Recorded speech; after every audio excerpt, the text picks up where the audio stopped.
Bairstow. Tamil Nadu நீதிமன்ற court நீதிமான் உட்கார்ந்தா தெரியுமா இல்லையா? எப்படியே நாங்க கைலாசத்திலிருந்து கொண்டு மேல அடிச்சு விடுறோம் நினைச்சா?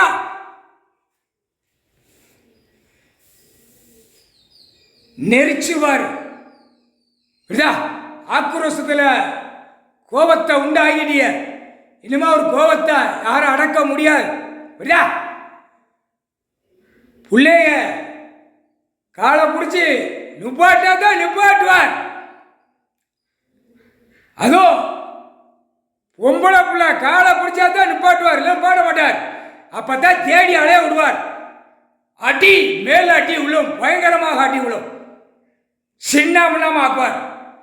முக்கால் சத்தியம் ஒருங்கிக்கோ. வேஸ்டோ தமிழ்நாடு நாற்காலி சேர்ல உட்கார்ந்து நாய் மாதிரி உட்கார்ந்துருக்கான். நாய் மாதிரி. நாய் அலைய விட்டா மச்சா, ரோட்டு காட்டில் நாய் எப்படி உட்கார வைக்காம மச்சா?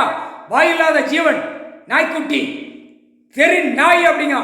அந்த தெரு நாய் வர்ற வார்த்தை அரசியல்வாதி, பலாயிரம் கோடி எல்லாரும் தெரு நாயா ஆக்கிட்டார். அவன் தான் தெரு நாய். புரியுதா? வாயில்லாத ஜீவன். இயற்கை பூமி கொடுத்தார். சந்தோஷமாக மண்ணில் அது தூங்கி எழுந்துச்சு போகுது. அதுக்கு ஒன்று தான் சாப்பாட்டு உணவு தான். அதுக்கு முடியாத நிலைமையில உட்கார்ந்துருக்கார். அதுக்கு சாப்பாடு, பிறப்பில் பிறந்த நாய்க்குட்டிகளுக்கு சாப்பாடு கிடைக்கல அப்படிங்கிற கஷ்டம்தான் மனசில் அவர் கஷ்டப்பட்டு இருக்கார். இந்த பெயருக்கு மானிட பிறவிக்கு சாப்பாட்டு உணவு ஒரு பக்கம் இருக்க விட மாட்டார். எல்லாமே புடுங்கிடுவார். புடுங்கி வானரப்பட ராணுவ ஒப்பாடை வீரர்கள் புடுங்கிடுவான். அதுகளுக்கு சாப்பாடு குடோனா போகும்.